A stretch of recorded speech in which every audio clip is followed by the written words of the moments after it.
ராஜாப்பேட்டையில் ஐயப்ப படிபூஜை மற்றும் கன்னி பூஜை விழா வெகு விமர்சையாக நடைபெற்றது.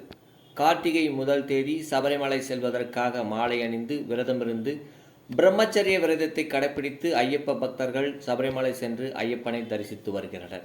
இந்த நிலையில் இந்த ஆண்டு மாலை அணிந்த ஐயப்ப பக்தர்கள் விரதங்கள் மேற்கொண்டு வருகின்றனர்.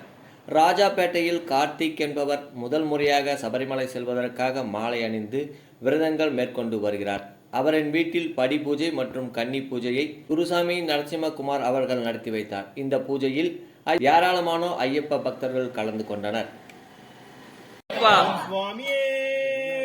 சரணமையப்பா, சரணமையப்பா, சரணமையப்பா, கொடுக்கணும் பகவானே, சரணமையப்பா.